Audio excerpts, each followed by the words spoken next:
오늘은 이 말씀 가지고 믿음으로 사는 제자라는 말씀으로 하나님께 예배하도록 하겠습니다.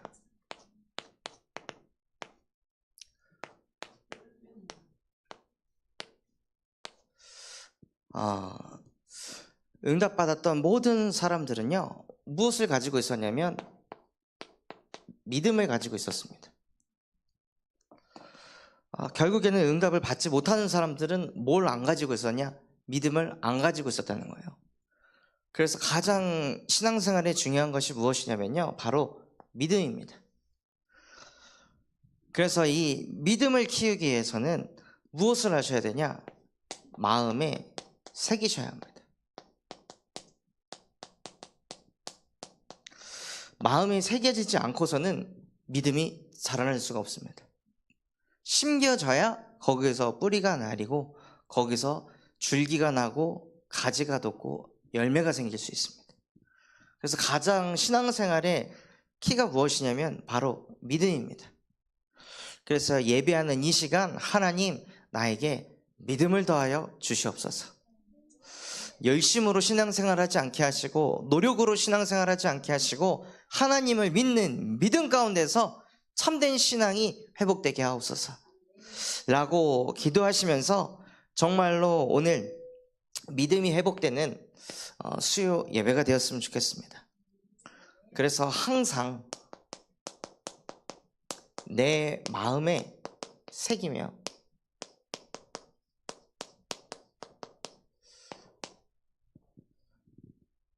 컨디션 좋을 때 마음에 새기고, 영적 상태 좋을 때 새기고, 기분 나쁠 때는 안 새기고, 좋을 때는 새기고, 이게 아니라요, 하나님께서는 항상 네 마음에 새기라고 하셨어요.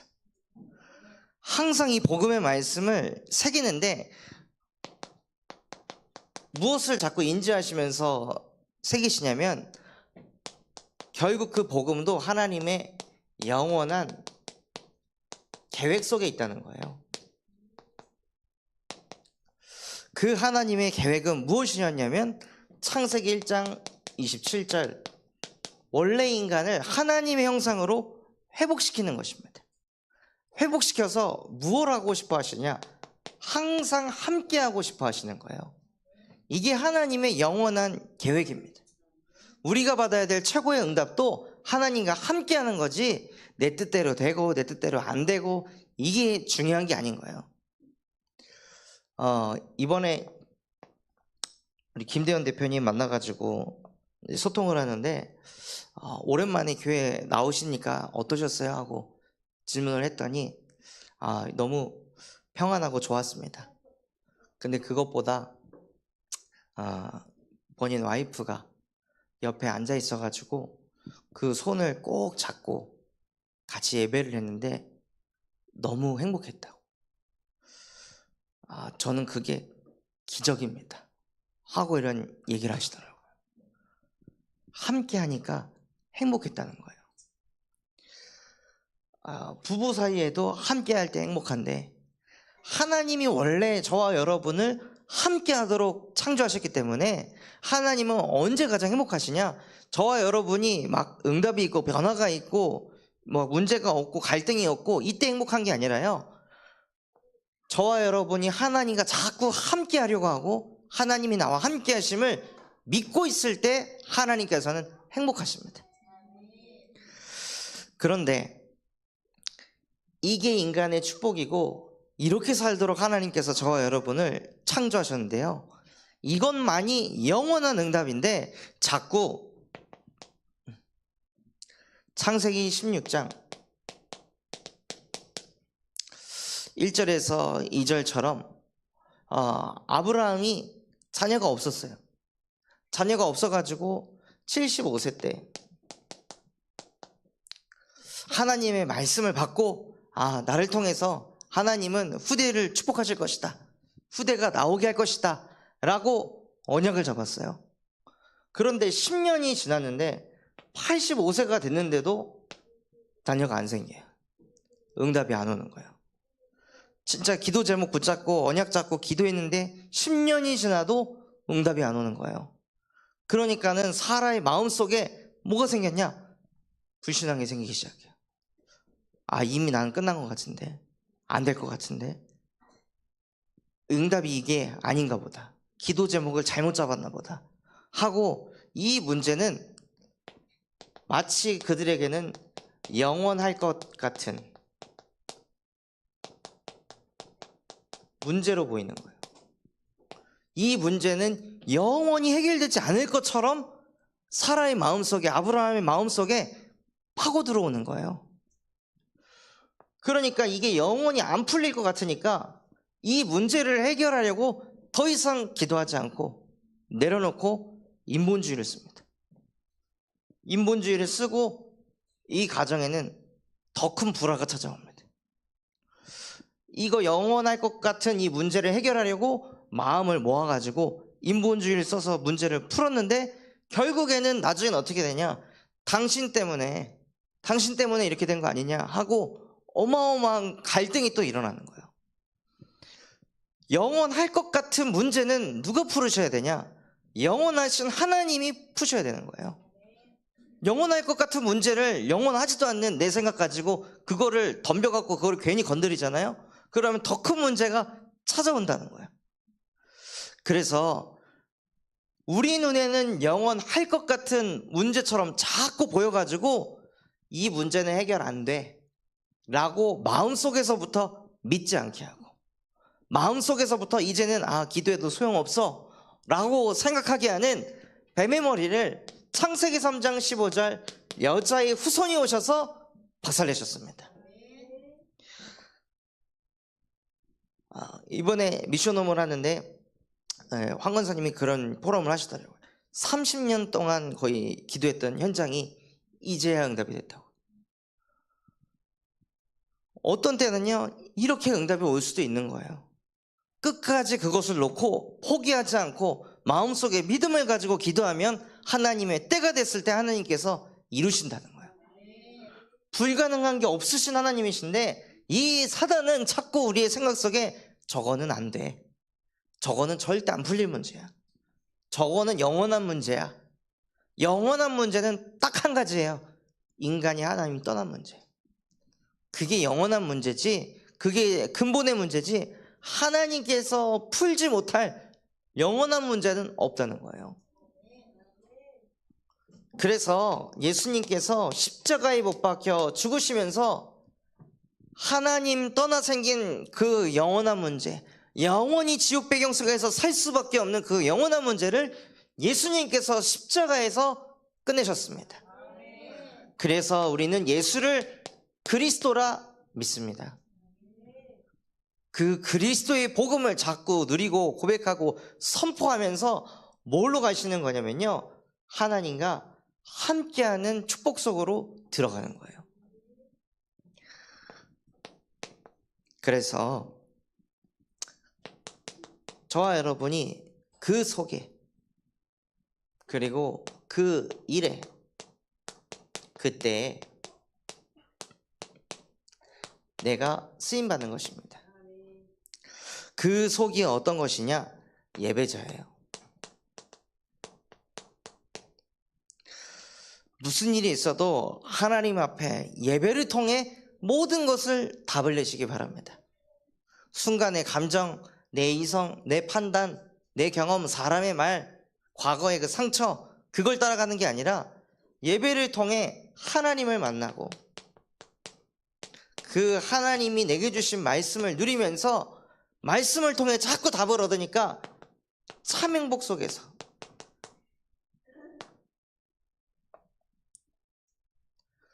그래서 이번 그 강단 말씀에 보면요, 하나님의 말씀은 우리에게 등불이 되고 그 말씀은 우리의 빛이 되고 우리에게 생명의 길이 된다고 하셨습니다. 그게 예배자가 누리는 축복입니다.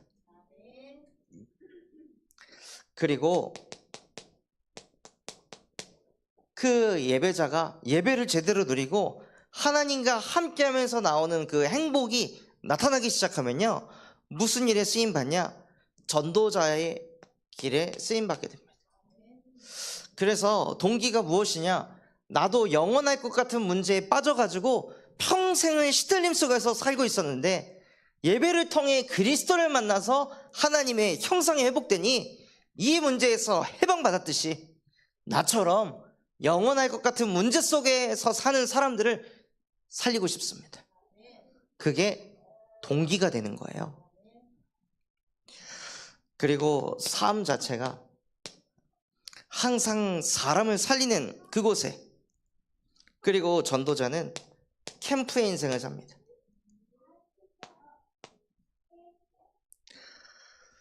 그래서 예배자요, 전도자요, 하나님께서는 저와 여러분을 남은 자로 부르셨습니다. 남은 자가 받을 응답은요, 그 중에 10분의 1이 아직 남아있을지라도 그것마저 황폐하게 될 것이나 밤나무 상수리 나무가 아무리 인생에서 배임을 당해도 요동하지 않고 흔들리지 않는 절대 망대가 되는 거예요. 그게 참 응답인 거죠. 이 상황, 저 상황, 이런 환경, 저런 환경 때문에 얻어 걸리는 인생이 아니라요, 어떤 상황 속에서도 무너지지 않는 절대 망대가 되는 거예요. 그리고 전도자와 교회와 우리 후대들의 보호자요, 동역자요, 식주인의 응답을 남이 받는 게 아니라 내가 받는 겁니다.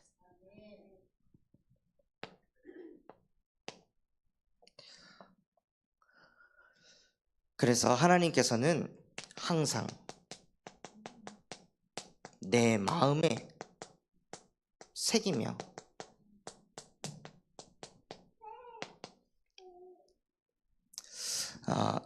이번 본문 말씀에 보면은 좀 더 자자, 좀 더 눕자, 좀 더 쉬자, 그러면서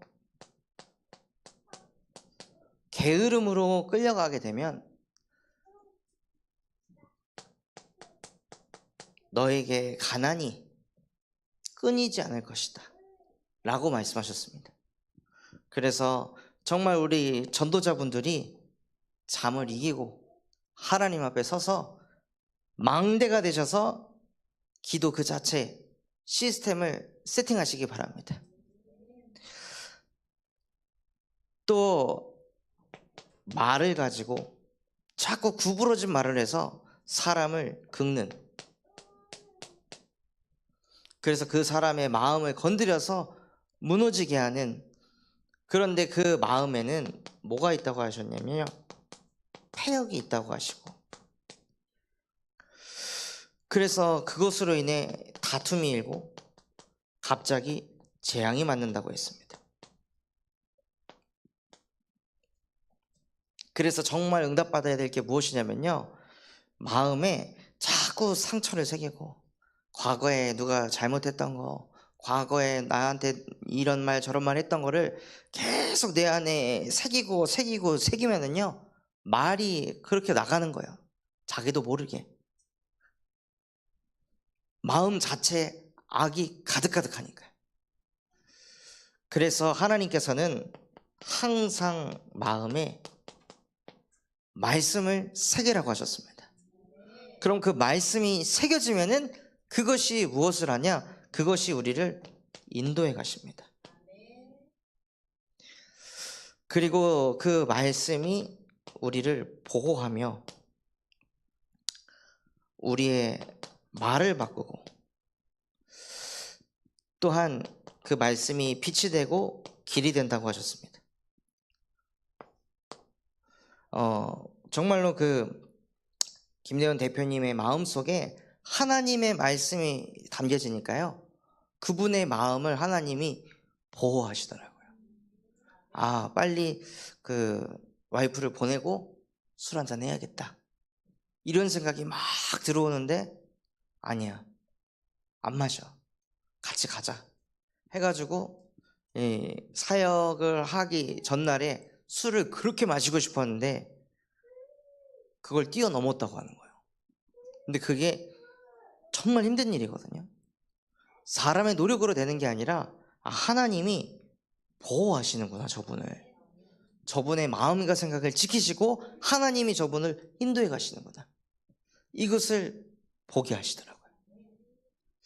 그래서 정말로 우리의 마음속에 항상 마음을 새기시는데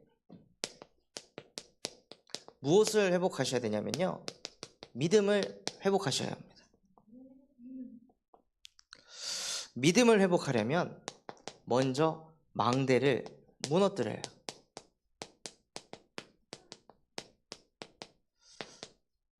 어떤 망대를 무너뜨려야 되냐면요, 나라는 망대를 무너뜨려야 됩니다.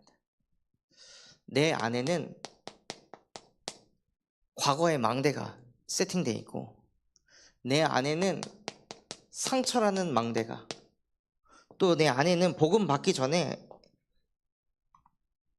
각인 뿌리 체질된 기준들이 있습니다. 결국에는 말씀을 받을 때 말씀에 아멘이 안 되는 이유가 뭐냐면요, 내 안에 있는 이 과거와 상처와 내가 가지고 있는 기준 때문에 아멘이 안 되는 거거든요. 말씀이 틀린 게 아니라 말씀을 받는 내 안에 그것을 받아들일 수 있는 바탕이 안 깔려 있는 거예요. 그러니 나도 모르게 말씀을 들을 때 저건 아닌 것 같은데, 나는 아닐 것 같은데, 저건 그냥 성경 구절이지 어떻게 지금 저게 이루어질 수가 있어? 라고 우리도 모르게요, 우리의 기준을 가지고 자꾸 생각한다는 거예요. 말씀을 받을 때, 즉 말씀을 받을 때 믿음으로 받는 건데 계산해서 이성으로 받아들인다는 거예요. 그리고 어떤 망대를 무너뜨려야 하냐면요, 육신의 망대를 무너뜨려야 됩니다. 우리가 육신적으로 생각할 때 그것이 무엇이냐? 상식. 사람이 상식적이지 않은 일을 당하면요, 그렇게 막 화가 나고 어이가 오고 열이 받습니다. 상식적이지 않은 일을 당할 때. 그런데 이 사도 바울이 전도 운동을 할 때 상식적인 일을 당했나요? 비상식적인 일을 계속 당하는데도 바울은 거기에 요동하지 않고 흔들리지 않는 거예요. 그런데 우리 안에, 아니 어떻게 상식적으로 저래? 내가 이렇게 잘해줬는데 어떻게 나한테 이래? 내가 이렇게 헌신했는데 어떻게 나한테 이럴 수가 있어? 어떻게 인정을 안 해? 친청을 안 해? 왜 공감을 안 해? 상식적으로, 복음적으로 생각하는 게 아니라 상식적으로 생각하는 거예요. 또 무엇이 무너져야 되냐면요, 경제의 논리 가지고 자꾸 생각하는 거예요.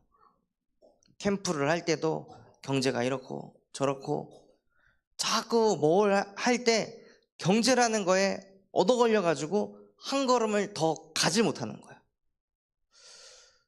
그래서 그 망대가 무너져야 복음의 빛이 비춰지기 시작합니다.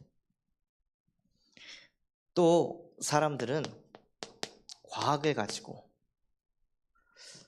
과학과 의료와 기술을 가지고 자꾸 말씀을 해석하려고 해요. 이해하려고 해요. 그러니까 그게 안 와닿는 거예요. 과학적으로 말이 안 되니까.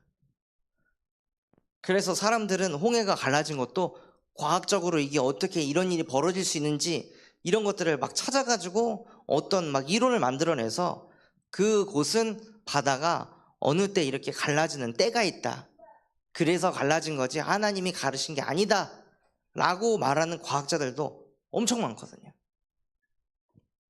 그럼 하나님이 가르신 게 아니라면, 그게 그런 때라면 하나님이 어떻게 기가 막히게 그 때를 맞춰가지고 이스라엘 백성들을 인도하셨을까요? 그것은 생각 안 하는 거죠. 그러면 더 하나님이 위대하신 거죠.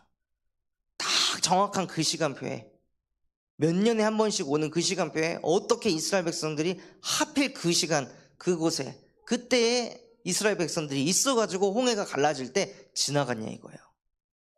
그리고 하필 홍해 바다가 닫힐 때도 어떻게 이스라엘 백성들이 다 지나가는 그 시간을 하나님이 다 계산해가지고 200만 명의 사람들이 다 지나가고 애굽 사람들은 빠져나오지 못할 그 타임을 생각해가지고 어떻게 그 이스라엘 백성들을 인도했냐는 거예요. 그게 더 위대한 일 아닌가요? 그러니까 과학은 하나님하고 대적하려고 하는데, 과학이 대적하려고 하면 할수록 하나님의 위대하심이 나타나게 되는 거예요. 그리고 무슨 망대를 무너뜨려야 하냐면요, 성공의 망대를 무너뜨려야 합니다. 우리도 모르게 믿음보다 노력을 강조합니다. 믿음보다 열심을 강조해요. 그래서 뭘 얻으려고 하냐면요, 응답과 변화를 얻으려 합니다.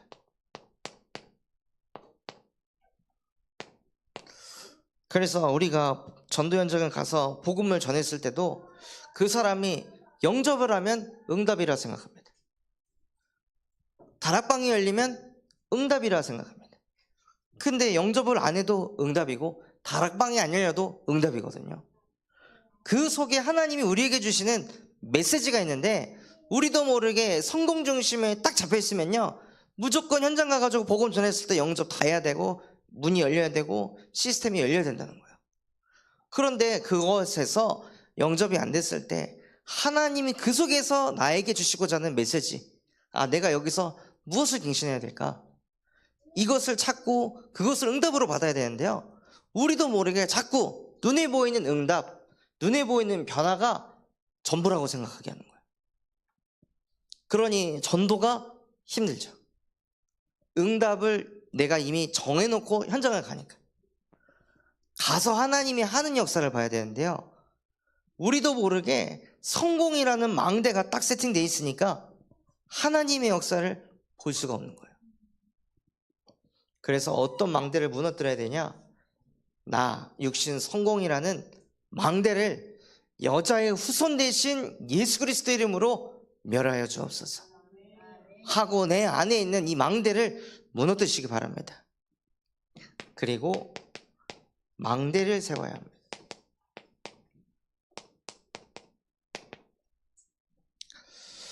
어떤 망대를 세우시냐면, 나라는 망대를 세우는 게 아니라 하나님의 망대를 내 안에 세우시는 거예요. 내가 믿는 하나님은 창조주이신 하나님이십니다. 그것을 계속 내 마음에 새기는 거죠. 내가 믿고 있는 하나님이 누군지 정확히 알고 믿어야 될 거 아니에요. 그 하나님은 창조주이시며 전능자이십니다. 그 하나님이 내게 말씀으로 역사하십니다. 그래서 내 안에 무슨 망대를 세우시냐, 창조주의 말씀을 계속 선포하고 고백하고 읊조리면서 내 영혼 속에다가 망대를 계속 세우시는 거예요. 그리고 무슨 망대를 세우시냐, 그리스도의 망대를 세우시는 겁니다. 영원할 것 같은 이 문제에서 예수 그리스도께서 나를 해방하셨습니다. 이 문제에 빠져가지고 도대체 어느 길로 가야 할지 앞이 보이지 않고 캄캄함 속에 있는 나에게 하나님께서는 그리스도를 보내셔서 길 되시고 진리 되시고 생명 되셔서 영원할 것 같은 문제 속에서도 하나님이 나와 함께 하십니다. 이 길을 내어주셨습니다. 끊임없이 사단이 말씀을 들을 때도 나의 망대를 가지고, 육신의 망대, 성공의 망대를 가지고 실제 하나님을 믿지 못하게 하는 모든 마귀의 애를 하나님의 아들이 오셔서 멸하셨습니다. 그래서 저와 여러분은 더 이상 불신앙할 수 있는 조건을 가진 사람이 아닌 거예요. 말씀이 선포되면 나는 저대로 될 것이라고 믿습니다. 나는 그리스도의 제자입니다.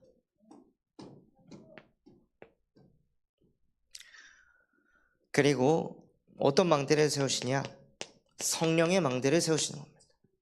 그 성령께서는 우리를 보호하시고 은혜 주시고 가르치시며 인도하시는 성령님이십니다.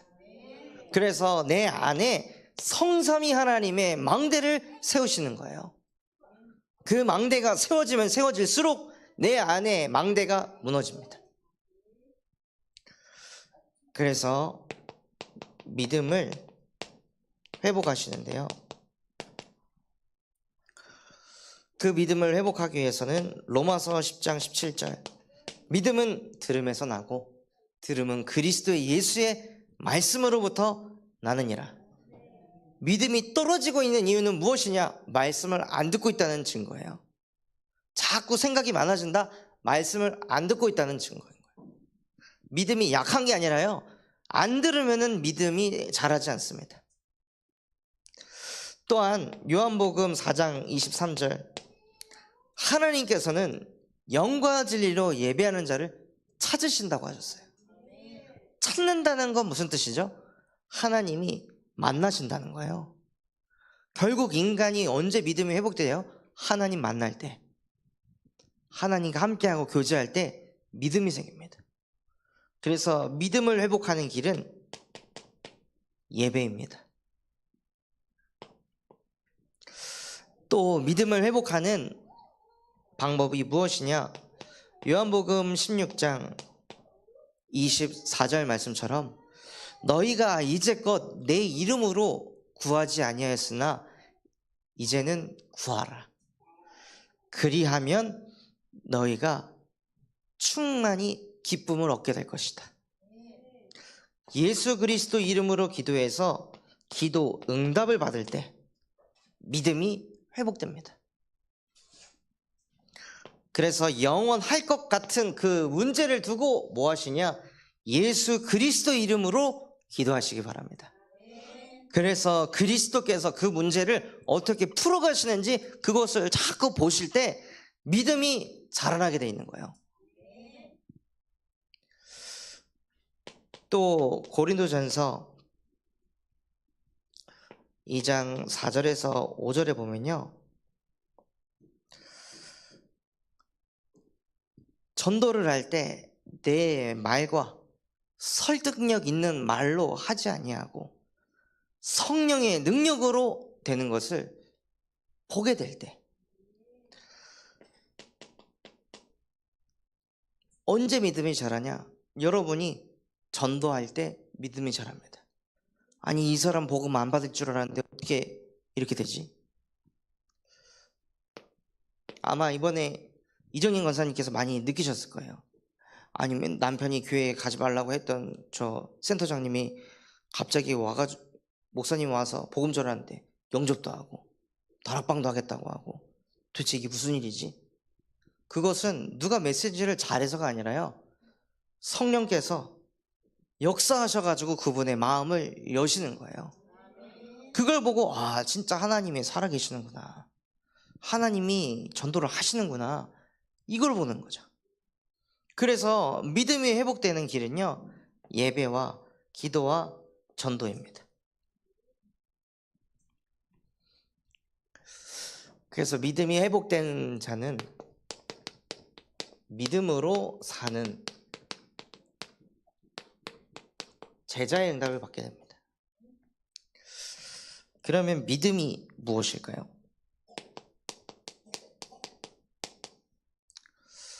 사도행전 히브리서 11장에 보면요, 믿음은 바라는 것들의 실상이라고 했습니다. 믿기 때문에 실상이 있는 거예요. 믿지 않았으면요, 실상이 없는 겁니다. 이 마이크도 어떤 누군가가 처음에 마이크가 존재하지 않았을 때 이 소리를 확장시켜서 전기를 통해서 먼 곳까지 나가게 할 수 있지 않을까? 라고 믿고 시작한 거예요. 그리고 한 공간에 있지 않아도 이게 타고 가가지고 다른 공간에 있는 사람에게도 소리를 전달할 수 있지 않을까? 그런 걸 개발할 수 있지 않을까? 믿고 시작한 거예요. 그걸 믿다 보니까는 움직이게 되고 실현하다 보니 지금 이 마이크라는 게 실상이 존재하는 것처럼, 믿음은 바라는 것들의 실상이고 보이지 않는 것들의 증거라고 하셨습니다. 그래서 믿음으로 모든 세계가 창조되었다고 믿는 거예요. 하나님이 세상을 말씀으로 어떻게 창조했을까? 이것을 과학적으로 따져가지고 지질학적으로 연구를 해서 하나님이 세상을 창조하셨다. 하나님이 세상을 창조하셨다라고 생각하지 않으면 빅뱅 이론도 말이 안 되고 진화론도 말이 안 된다. 그러니까 창조론밖에 없다라고 생각하는 것은요, 믿음에서 오는 게 아니라 과학적인 논리를 가지고 생각하는 거예요.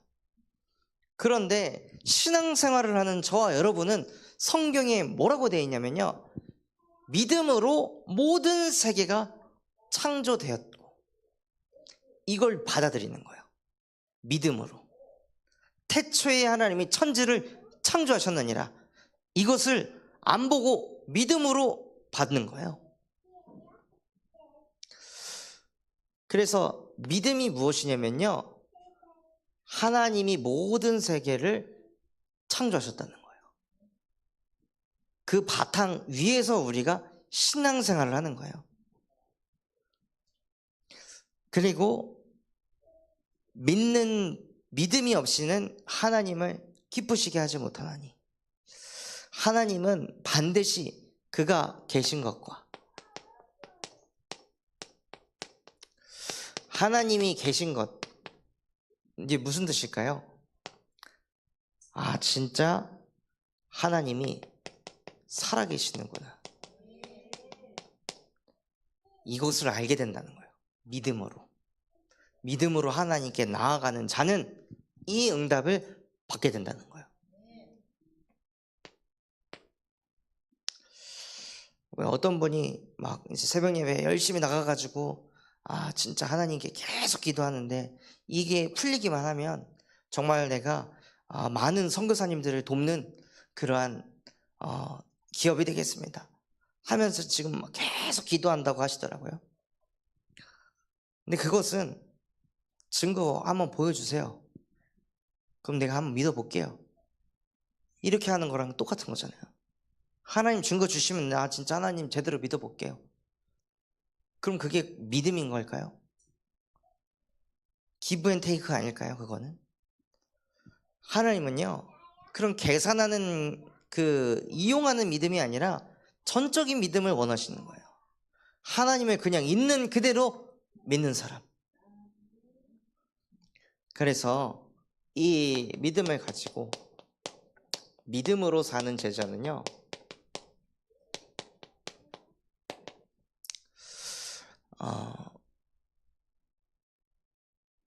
누구냐? 오늘 읽었던 사람을 보면 모세입니다. 모세는 그 왕궁에서 편하게 살 수 있었는데도, 그 왕비의 아들로 편하게 잘 지낼 수 있었음에도 불구하고 성경에 보면 뭐라고 되어 있냐면요, 잠시 죄악의 날을 누리는 것보다 나는 차라리 하나님의 백성과 고난을 받겠다. 이게 믿음으로 사는 제자예요. 많은 사람들이 고난을 받기 싫어가지고 믿음으로 살지 않으려고 하는데, 모세는요, 오히려 나는 하나님의 백성과 함께 그냥 고난을 받겠다. 또 그리스도를 위하여 해를 당하는데, 그 당하는 이유가 모든 금은 보화보다 내가 그리스도를 위하여 수모를 당하는 것이 더 가치 있습니다. 이것이 믿음으로 사는 제자의 모습인 거예요.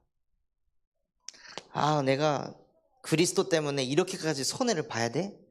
내가 이렇게까지 희생을 해야 돼? 라는 게 없는 거예요. 그냥 그걸 할 수 있다는 자체만으로 감사한 거죠.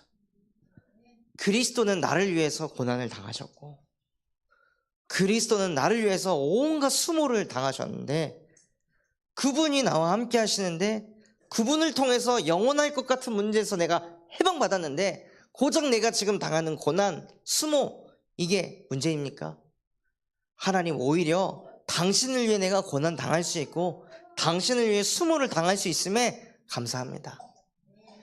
이게 모세가 가지고 있었던 중심이에요. 그리고 모세가 무슨 응답을 또 받았냐면요, 애굽 왕의 진노에, 그 사람의 진노에 모세가 벌벌 떨지 않고 뭘 했냐? 보이지 않는 자를 위해서, 보이는 자 중에 가장 높은 사람의 말에 휘둘리는 게 아니라 보이지 않는 자를 위해서 모세는 참았다고 했습니다. 견뎌냈다고 했어요. 그게 믿음으로 사는 제자입니다. 그렇게 믿음으로 사는 제자가 있으니까 믿음으로 사는 공동체 응답을 받게 하셨습니다. 그래서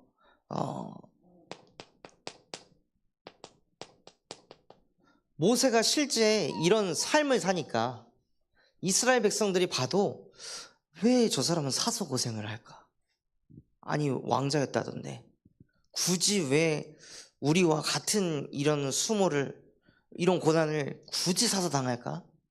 이런 거를 엄청 느꼈을 거 아니에요. 실제 그 노역을 하는 사람 중에 모세를 본 사람도 있었을 거 아니에요, 어린애들 중에. 그런데 그 모세가 하나님의 말씀에 순종해서 삶을 살아가니 모세가 유월절을 지켜야 된다, 어린 양의 피를 발라야 된다. 그런데 그때 유월절 어린 양의 피를 발랐을 때 장자가 죽지 않았던 사례가 과거에 없었어요. 지금 저와 여러분은 유월절 어린 양의 피를 발라가지고 그 10번째 재앙에서 이스라엘 백성들의 장자가 살았던 내용을 듣고 믿고 있잖아요. 데이터를 가지고 저희는 믿고 있는 거예요. 그런데 이스라엘 백성들은 그런 사례가 없었던 거예요. 말도 안 되는 짓을 갑자기 하는 거예요. 그 재산인 특히 어린 양은 엄청 가치 있는 건데 그거를 죽여가지고 문설주에다가 그걸 바르라고? 이거 왜 미친 짓이야?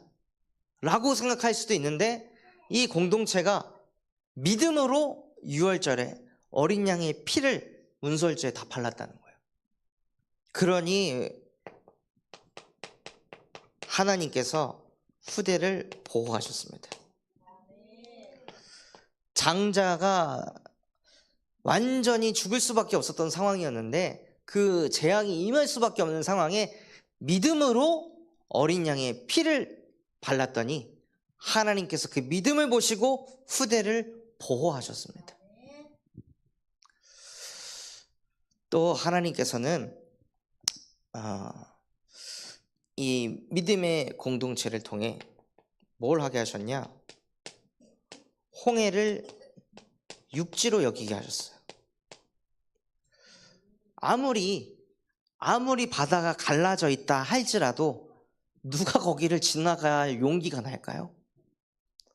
지나갈 때 막 그 몇 미터 되는 그 물이 옆에 있잖아요. 근데 그 상태에서 누가 간이 배 밖으로 나오지 않는 이상 이게 언제 덮칠 줄 알고, 갈라졌는데 이게 우리 다 지나갈 때까지 이게 버텨주고 있을지, 하나님이 실수하진 않을지 오만 가지 생각이 들 거 아니에요? 갈라졌다고 발을 누가 뗄 수 있었을까요?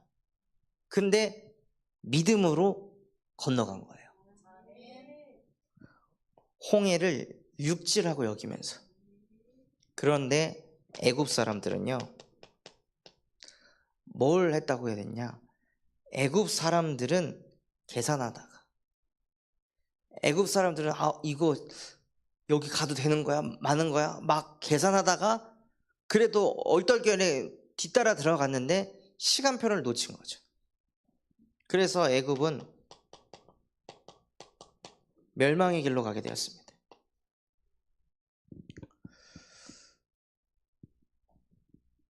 그리고 이 이스라엘 백성들이요, 여리고성 앞에 섰을 때 믿음으로 돈 거예요. 이것도 말도 안 되는 소리잖아요.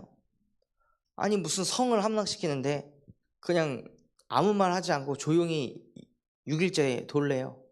마지막 7째 날에 소리를 지르래요. 그럼 성이 무너진대요. 여러분 같으면 무슨 생각이 들까요? 이거 뭔 헛소리야 이게. 지금으로 따지면 경복궁 주변을 막 계속 6일째 돌고 갑자기 야 하고 소리를 지르면 경복궁이 와르르 무너지는 거죠. 그걸 누가 믿겠냐는 거예요. 허무맹랑한 소리를. 믿는 게 사실 정신이 이상한 거죠. 근데 이걸 믿었다는 거예요. 모든 공동체가 다 연합해가지고 그 믿고 소리를 지르니까 그게 무너진 거예요. 그러니까 또 과학자들이 여리고성이 과연 소리를 질러서 무너진 게 맞냐 해가지고 또 막 그거를 막 분석하고 성을 그때 당시에 어떻게 무슨 재질로 건축을 했는지 소리를 받으면은 이게 무너질 수 있는 그런 원리로 이게 된 건지 막 이런 것들을 막 이렇게 찾고 분석하더라고요. 정말 힘들게 살더라고요.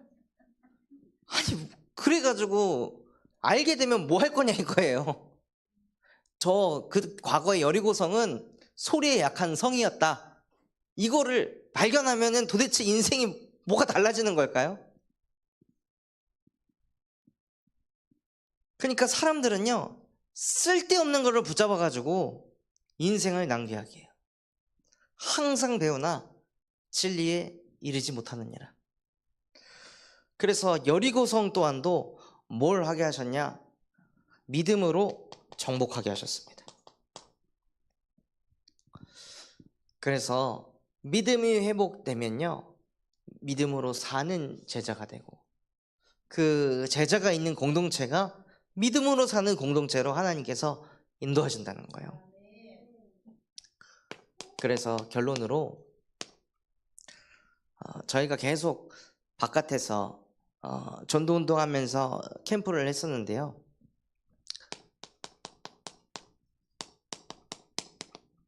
믿음으로 사는 공동체가 되기 위해서 이번 달에는 원네스 캠프를 하려고 합니다. 그래서 5월 18일 날 토요일에 우리 부부로 해서 탁구 대회도 하고 같이 운동도 하고 끝나고 옥상 가서 같이 고기도 구워 먹고 나누고 소통하는 시간을 가지면서 서로 원네스 되는 그런 캠프를 인도받으려 합니다. 그래서 아직 교회가 되지 않은 남편분들도 초청하셔가지고 같이 운동하고 같이 식사하고 교제하는 그러한 교회 안에 캠프가 되도록 기도해 주시기 바랍니다. 또 여수 캠프 5월 22일부터 24일까지 있습니다.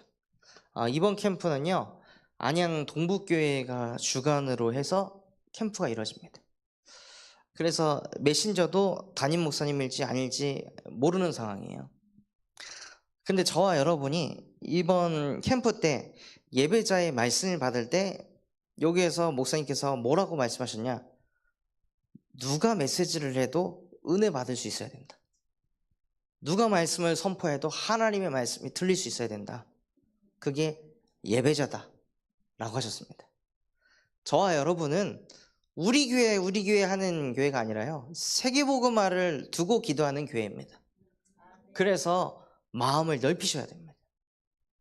딱 우리 교회가 하는 캠프가 정석이야. 우리 교회는 원래 캠프 이렇게 안 했는데 이렇게 해야 되는데 이것도 기준인 거예요. 이것도 틀인 거예요. 이걸 하면서 뭘 배우셔야 되냐? 이렇게 해도 캠프를 할 수 있구나. 이렇게 해도 인도를 하는구나. 이런 것들을 하면서 넓히시는 거예요. 그래야 나중에 저와 여러분이 진짜 순회 캠프팀의 응답을 딱 받을 때 그 현장에 가서 했던 대로가 아니라 현장의 필요를 보고 캠프를 할 수 있어야 되는 거죠.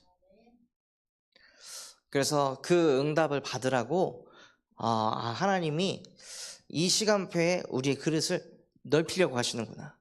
세계복음화하는 교회 되게 하시려고. 그래서 그러한 믿음으로 사는